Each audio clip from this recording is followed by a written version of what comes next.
بسم الله الرحمن الرحيم.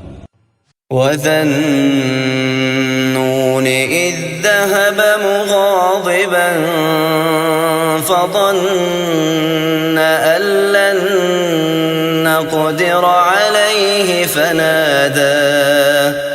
فنادى في الظلمات أن لا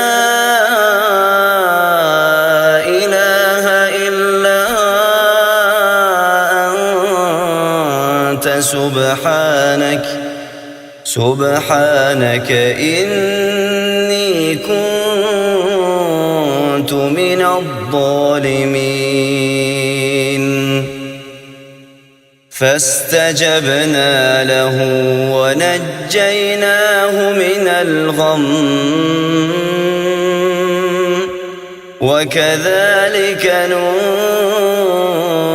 ننجي المؤمنين.